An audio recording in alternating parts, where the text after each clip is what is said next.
Hey scholars, this is a video lecture for chapter 2 on arguing ethically. So I encourage you to have the PowerPoint out in front of you, looking at it on your computer, or if you have it printed out, that's one way to do it. And that PowerPoint is available on the same module. So in this video lecture, I'm going to be going over the PowerPoint as well as going through the textbook and just highlighting some things that I want you to know about. There might be a couple slides on the PowerPoint where you'll see my notes, but what I've mentioned to you before is I highly recommend that as you're listening to this video lecture, hopefully you've already read the chapter. If you haven't read the chapter, then you should definitely read the chapter in its entirety after watching the video lecture. It's ideal to do it before, but if you don't, then it's definitely a good idea to do it afterwards. But as I mentioned before, write in your textbook, underline things, highlight things, take notes in the book or your own way of taking notes. You can always add notes to the PowerPoint presentation within the notes box. And that way, when you're going to study them, it's just easy. You see where your notes are in relation to the different slides as it relates to what I'm talking about in this video lecture. So you see that first picture on the slide. I think that's a rugby player, soccer player, wrestling a giant rhinoceros, right? That's a conflict. And one way to think about arguing is conflict. And when two people don't see things eye to eye, that's a conflict. So, right, the rhinoceros is on the field, and the rugby player or soccer player has to get him off the field, right? They don't see things the same way, and then whatever. I just want to do that to get your attention. So one way to understand arguing is understanding conflict. So what is conflict? I'm not going to give you a whole lot of info about conflict right now, but it's just kind of part and parcel to our whole course. So on the slide 2, if you click on that link, there's a funny little illustration of conflict with Robin Williams and Sesame Street, where they're defining conflict. So I really want you to watch that because it's not just there to make you laugh, but it's there to illustrate the degree to which conflict exists in every dimension of life. And hopefully it kind of helps you understand a little bit better. By the way, I've tried to insert the video to where you'll see the YouTube video, the actual the icon within the PowerPoint where you can click play and watch it within the PowerPoint slide, and which is what I've typically done. But for some reason, I don't know if it's my version of PowerPoint, all I'm able to do is the link. So anyway, it still works. You have the link, the hyperlink, click on that, enjoy. So another way to define conflict is through an expressed struggle. So that's kind of the main thing, is that there has to be an expressed struggle on the slide 3. In other words, if I didn't say anything to you, you didn't say anything to me, we're roommates, we live together, we work together, we're friends. If there's nothing expressed, then I can't know that there's a conflict. I can't just say I know there's something going on. I can just tell. Well, no, there has to be some sort of expressed struggle. That can be verbal, like, I don't like you, I don't like living with you. That's pretty direct, right? Silence, the silent treatment could be an example of an expressed struggle. It sounds like almost contradictory, but giving somebody the silent treatment is a way of expressing something. Avoidance, it's similar to the silent treatment, but you're avoiding the person. And of course, facial expressions. So I have that little, the GIF, or the GIF, I forget. Actually, I had a whole conversation about whether it was GIF or GIF, and I forget which one it is. Anyhow, that's Claire Huxtable from the show, The Cosby Show, and if you ever watched that show, her character was notorious for giving someone the eye. Like when her kids were in trouble, she would give them the eye, right? Sometimes the point is, sometimes you don't have to express something verbally, but you can just give someone a look. Giving someone a look is still a way of expressing something, probably a conflict, probably a disagreement, and that's what leads into an argument. Oftentimes we have these unspoken expectations. I've never expressed anything to you, and verbally or through the silent treatment or avoidance, facial expressions, and I have these unspoken expectations. I want you to do things, but I've never told you. I expect you to act a certain way, but I haven't actually had a conversation with you.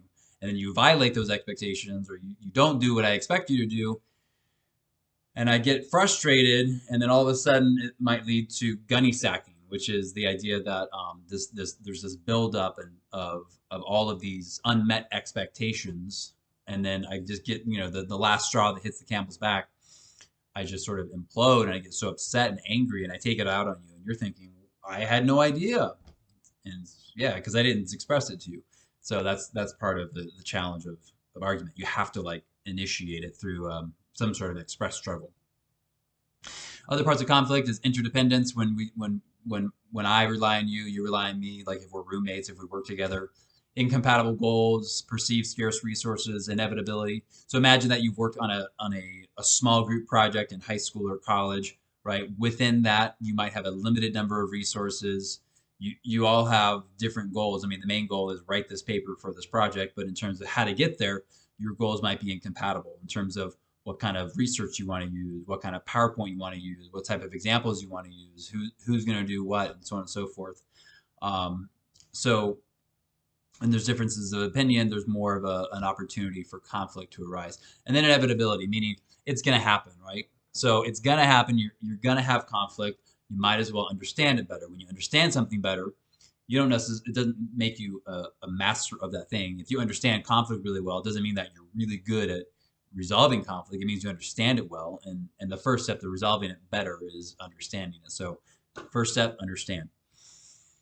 One way to think about conflict is constructive and destructive. Constructive conflict, it can build insights. We learn to get along. Destructive, it's damaging. It's toxic. It's irreversible. Ad hominem effect is a fallacy. It's a fallacy where in an argument, I begin attacking you. I start attacking you and your character versus the issue at hand. And if I know you really well, you're my good friend, and I start bringing up things in the past or other elements of your personality that are completely unrelated to the topic at hand. That's damaging, and that might hurt your feelings, or it might make you angry, leads to a fight, etc. Yeah, so that next slide 6, there's verbal aggression and verbal argumentativeness. Verbal aggression is toxic. It's hurtful messages. It's being aggressive with our language, shouting, raising your tone of voice. Your facial expressions contort and change, and it's inherently toxic and negative. Argumentativeness is a learned skill.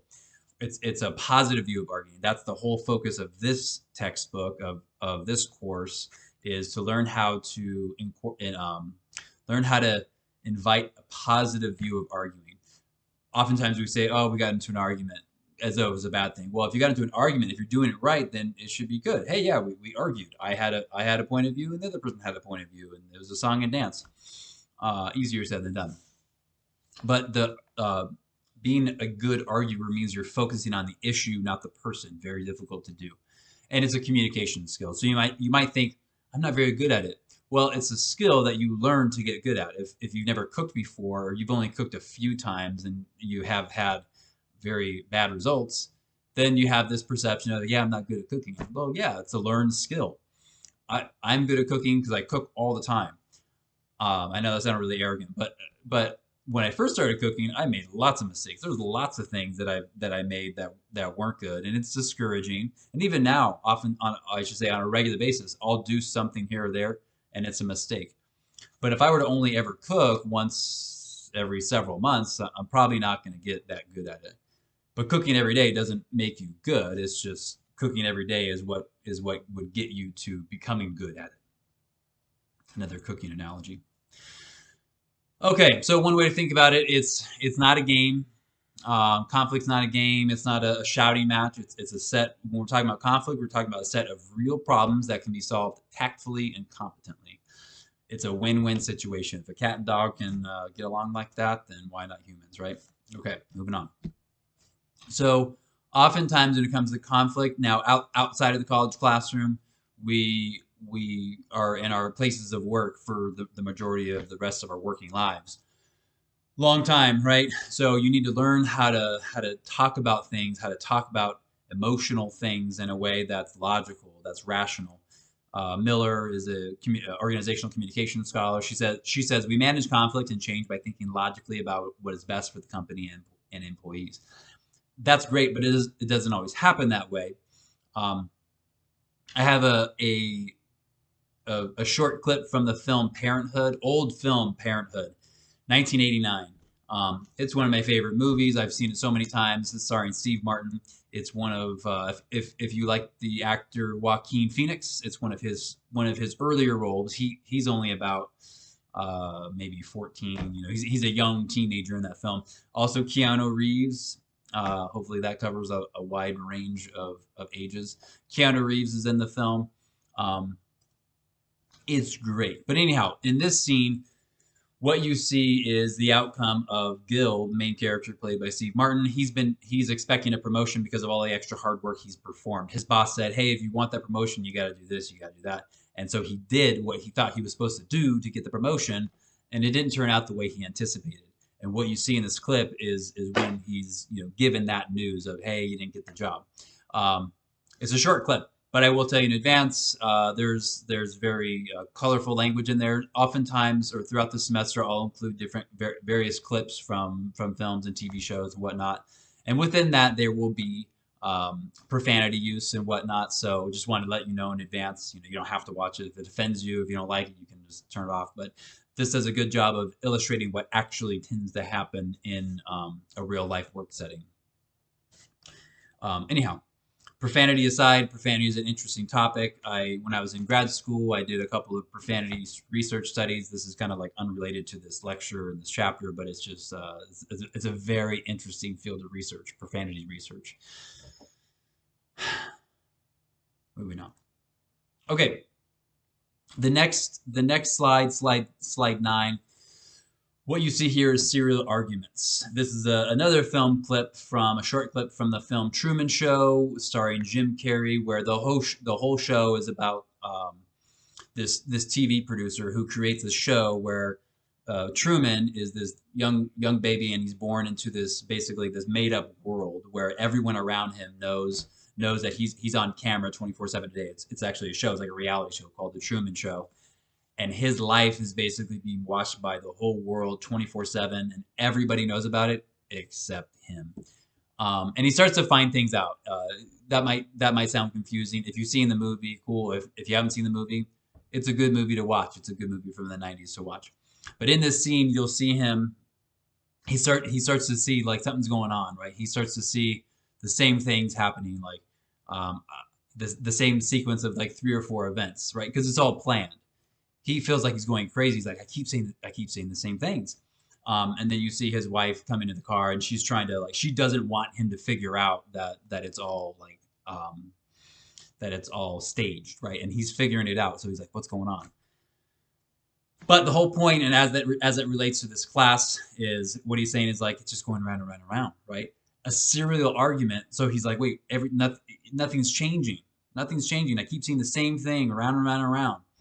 A serial argument is the same way, right? You have an argument with someone, and it's the same conversation, same outcome, same types of disagreements, same types of emotions are experienced round and round and round, and nothing changes.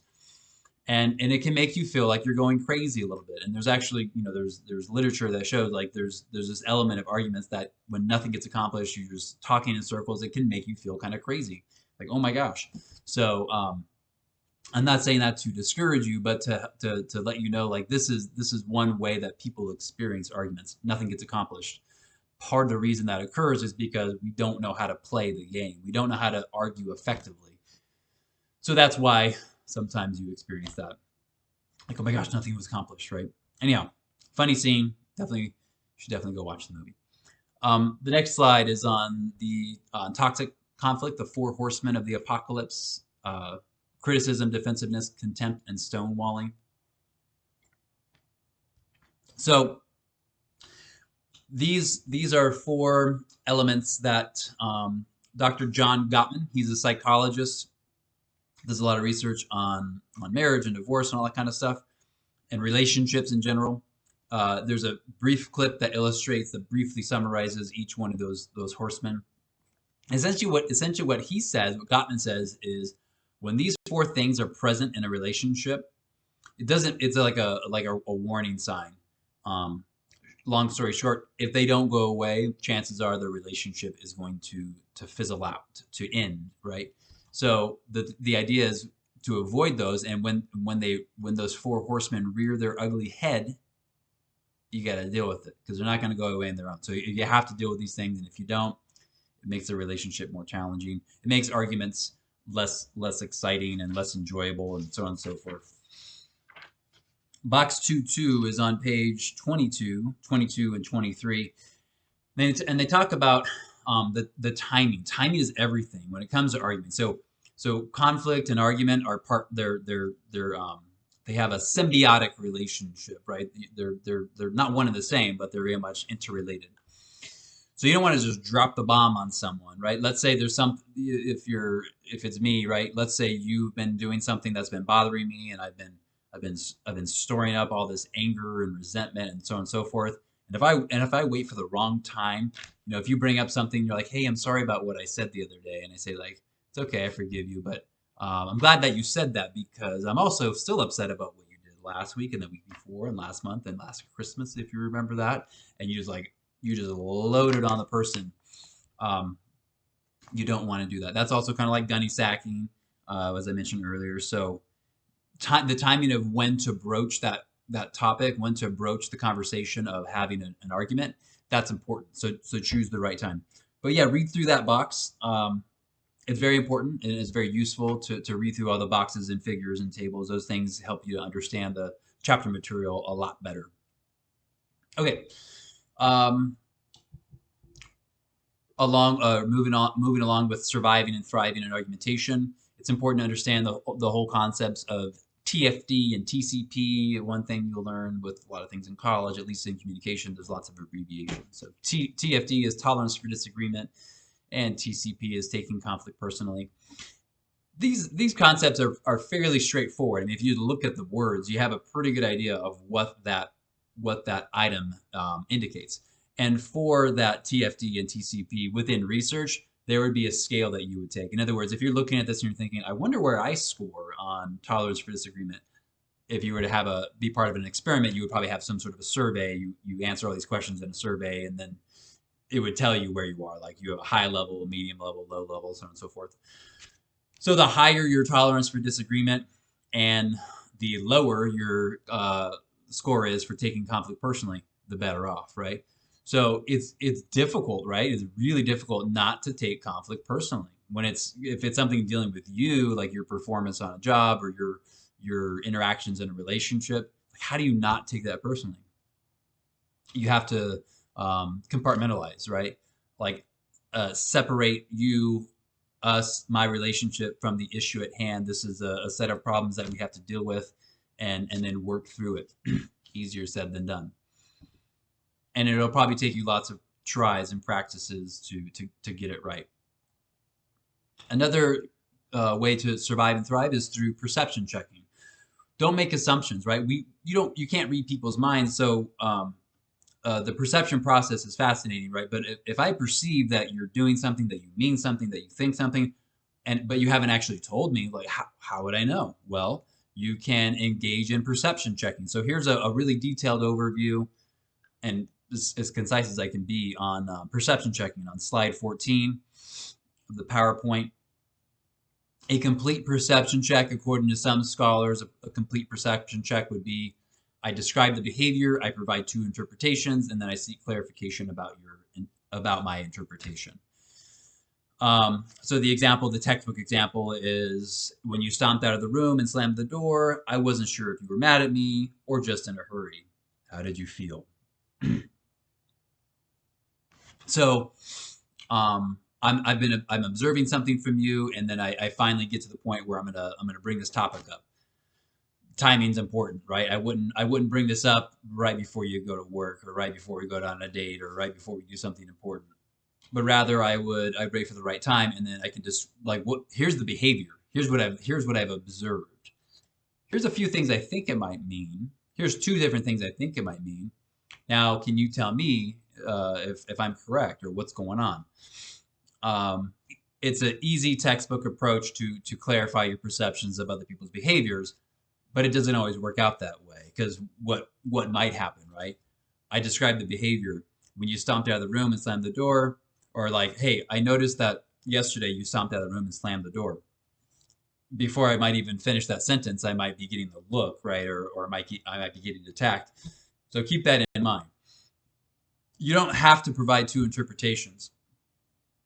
One criticism to this textbook approach is if I provide two interpretations of what I think you meant by certain behaviors that you exhibited, then I'm putting you in a box. I'm putting you in one of two boxes, and maybe there's 100 boxes.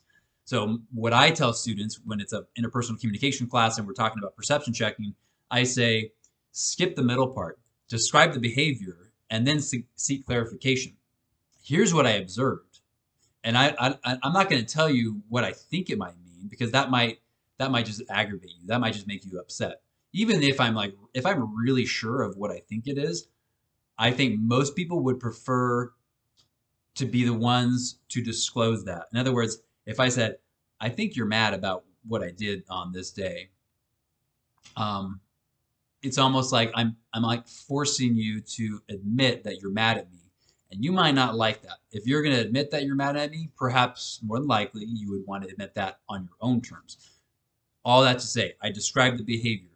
Hey, here's what I noticed. You know, when you left, you did this. You slammed the door.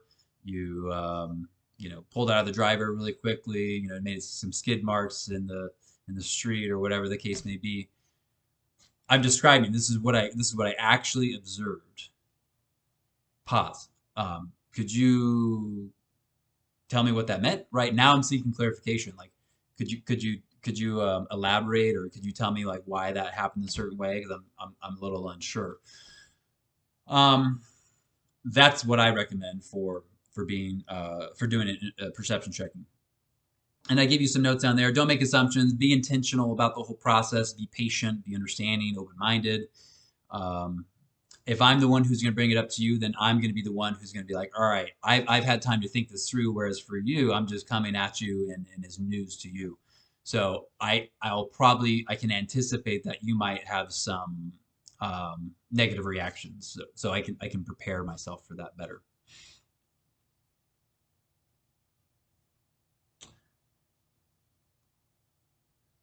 All right, next one on arguing goals. So with arguing goals, we have, that's on pages 25 to 34. Sorry.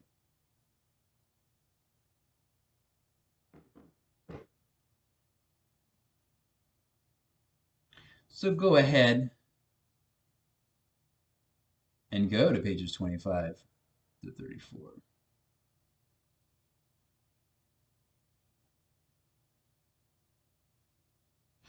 Okay, so we all have arguing goals. Winning should not be the main goal, and I mention that because a lot of people will have the goal of, hey, I want to take this course, I want to learn about argumentation because I want to learn how to win every argument. I'm not judging you or shaming you if that's your goal, but what I'm saying is, as far as the best way to understand argumentation, it's best not to have that as your goal.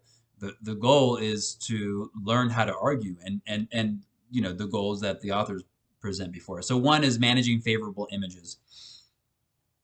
Managing favorable images of yourself and others. So what they're talking about here is it's relating to a broader topic called face work. So everyone has this notion of face, whereas we can engage in various encounters there's face-threatening behavior. So if you and I were talking, let's say you and I are friends, right, and you disclosed a lot of things to me, and maybe you had a doctor's appointment, and the doctor was checking your health, and that you had some tests done to check for various problems to your health, right? You disclose that to me personally.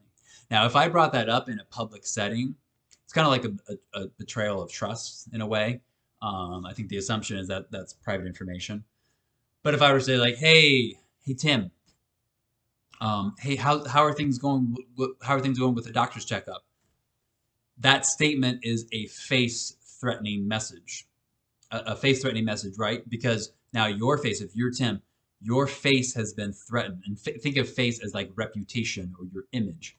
If I bring that up in public, now the public knows about that. So it's a face-threatening act. That's what it's actually, the general term is face-threatening act. FTA is face-threatening act.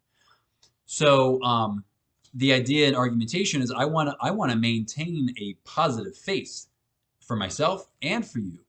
If I'm good at arguing, maybe I know I can win this argument, but I don't want to just rub it in your face, no pun intended. I want to argue ethically and responsibly, and do my best job of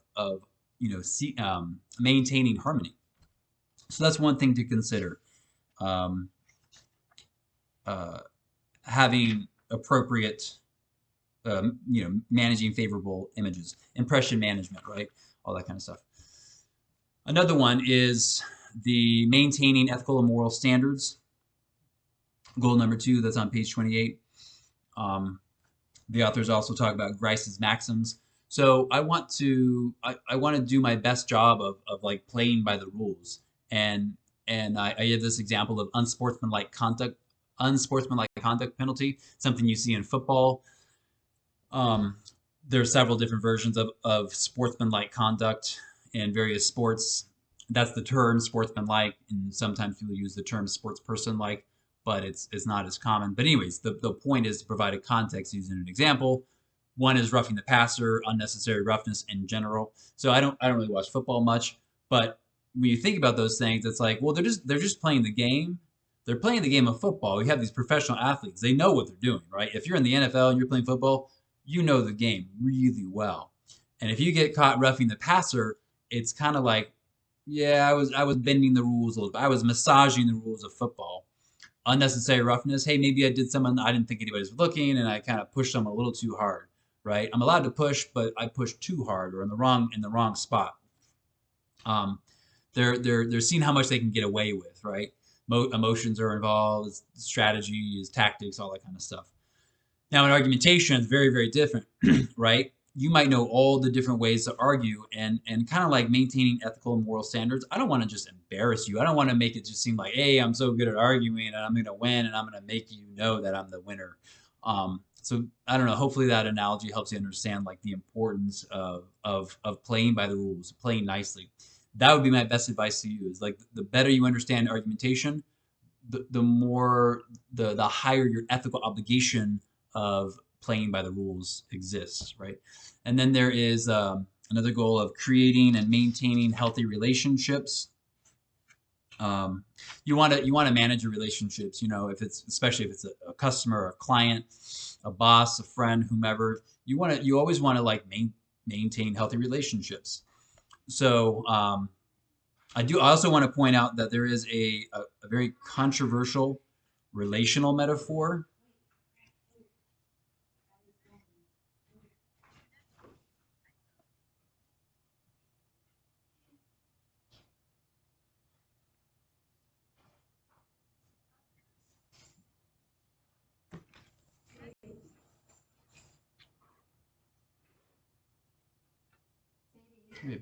Sorry, my kids just got home. Okay, so. Hi, baby. I love you too. So, sorry for the interruption as we're talking about something controversial.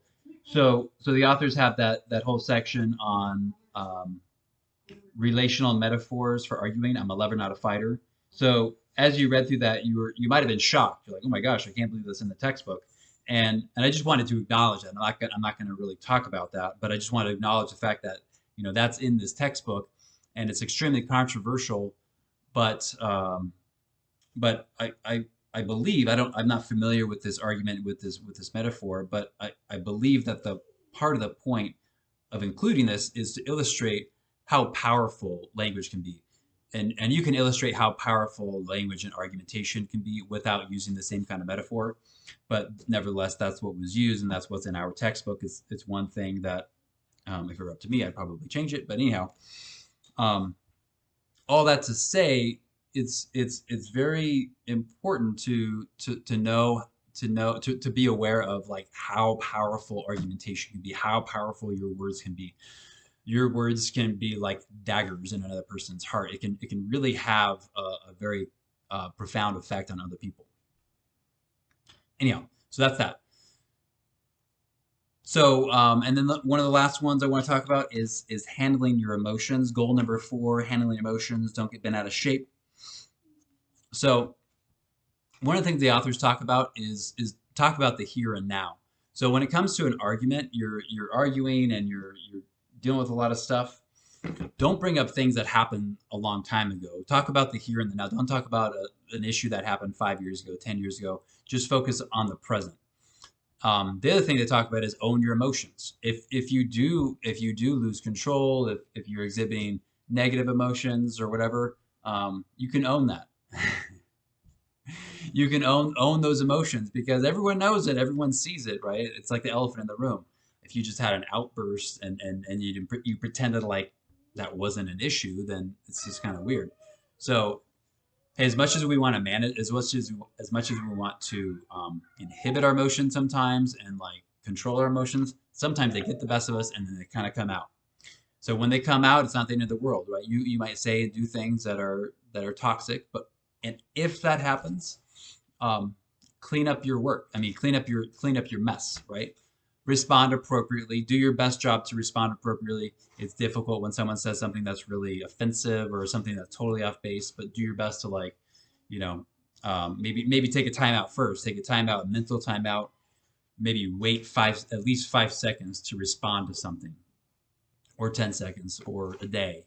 Depending on the situation, depending on the person and whatnot. But the point is, sometimes it's best to wait, right? Maybe we're having an argument about something, and right now is not the time to talk about it, based on the context, based on the settings and whatnot. Hey, like let's talk about this, but not now. Let's talk about it later tonight, tomorrow, etc. Okay, back to toxic conflict, and we're almost done. Um, Back to toxic conflict. Back to the four horsemen. The question is, how do we deal with these horsemen? So this video here, if you click on the link on slide 17, you'll now see Dr. Julie Gottman, who happens to be John Gottman's wife. They just happen to be a husband-wife couple who are both communication scholars, or I think psychology, but they're both scholars in the whole field of communicating competently, specifically in families and marriages and whatnot. So in this video, she talks about some of the outcomes of all the research they've done. So what she and her husband have done over the years is they've studied thousands of couples. They've studied so many couples with so many different backgrounds and so many different issues, right? They have like I want to say I did something like thousands of couples and all this footage, and they have all these coders, right? So she's an expert. She and her husband, they are experts on this topic. And so what you see in this video is a very brief sort of synopsis, a very synthesized like explanation of what she has found, what she's observed and has found in their own research in terms of how to deal with arguments, how to deal with conflicts. And as you listen to it, hopefully you'll be like, wow, that's so basic and so easy, but so powerful. At least that was my experience when I listened to it. So watch that, as that's a really good illustration of how to argue effectively, how to argue ethically in a way that's manageable. Okay, and slide 18. This is one of those things where I would say it's a homework assignment, so to speak. I want you to watch this clip from the movie The Breakup, or The Breakup. It's with Vince Vaughn and Jennifer Aniston, who are played by, their characters are Gary and Brooke. So in this scene, if you've seen the movie, hopefully you enjoy watching it again. If you haven't seen it, here's a clip from it. And as another forewarning, a little warning, there's a lot of colorful language. It's a pretty heated conversation, a pretty heated argument. And I would say this is not so much an argument as much as it is verbal aggression, fighting, toxic argument. So the context was Gary and Brooke had a dinner party and everyone just left, and now everyone left and it's time to clean up, and Brooke is basically now telling Gary some of the things that bothered her about what he did. And anyhow, you don't have to have seen the movie to understand the relevance of this clip. So I would say watch the clip, and as you watch the clip, think through these questions. I recommend you not, this is not going to be a homework assignment, an actual homework assignment, but I recommend writing these things down or talking them through in your head, or if you're with a friend, talking them through with a friend. How are the arguments presented? Like, how did each character, how did Gary present his argument? How did he explain his disagreements or his differences to Brooke? How is aggression manifested? Verbally, non-verbally, body language, facial expressions. Pay attention to all those different components of the scene because it's all intentional, right? It's a movie, so everything they're doing is for the most part it's been scripted. There might be some improvisation, but for the most part it's all scripted and it's all for a reason to illustrate the toxicity of bad arguments, bad bad communication or incompetent communication. So, a question to you is what is a better way for them to handle their conflict to become more competent and ethical arguers? So, if it were you and you were in that situation, what would you do? If you were to sit down with Gary and Brooke, if you were their counselor, their therapist, and they said, hey, this is what happened last night. And they said, they came to you and they said, hey, what do you think we should have done differently? What would you tell them? Like, I really want you to challenge yourself to like think through what you see in this film clip and how it relates to like how you understand argument. Because what you see in the clip, it's a movie and it's intense, but it's a pretty good accurate. It's a pretty accurate representation of reality, at least in my opinion. Okay, and the last part. The last part is kind of related to the last slide, slide 19. It's similar to what we just talked about, where I'm trying to get you to talk about yourself. That is, I don't know. It might be mine. That's a beautiful tower, buddy. That's it. That's I a built it for you. Thank you. Thanks, buddy. No. So for this last part, I want you to sort of do some introspective thinking, and I'll open it in a little bit. So this is something that I would do, in the classroom and get you to talk. But one of the best ways to understand conflict and argument is to think about it from your own perspective. So what I want you to do is spend some time brainstorming and reflecting on a recent conflict that you had, where you have either direct or indirect experience. Direct experience is direct as you were in the conflict. It was your conflict, where maybe you were a victim or the aggressor. Maybe you did a bad job of doing things, or someone was doing a bad job with you, or you're both doing bad jobs, or it was positive. It could be positive as well. As I mentioned, it's positive. It could be positive or negative, or indirect experience, which would be your roommate told you about it, or your friend told you about it. So, what was the conflict? How was it handled? How was verbal aggression a factor? Did you notice anything like stonewalling, contempt, criticism, defensiveness, the four horsemen that you've seen and that we talked about in this PowerPoint that are on some of the slides here? Were those things present? When you think back to that encounter and you're like, oh yeah, when I said X, the person responded by saying Y, and that's a really good example of contempt or defensiveness or stonewalling or criticism. So that's a really good exercise for you to do to understand your own conflict as it relates to some of the things that we talked about today. And then in general, what do you need to work on to improve the way you manage conflict while engaging in argument? In other words, what usually happens when you have an argument? And maybe it's different from different people. Well, usually when it's my friends, I do this, and usually if it's my parents, I do this. So maybe choose all your relationships or just choose one relationship. But for the most part, what tends to happen when you have conflict? And then how can you modify that? And maybe you already do some good things, and that's great.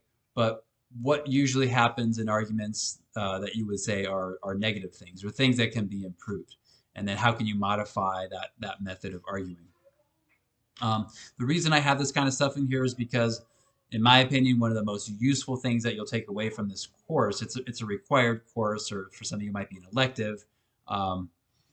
It's a course that's not just a grade, and of course I'm biased. Obviously, I'm biased about this course and this topic.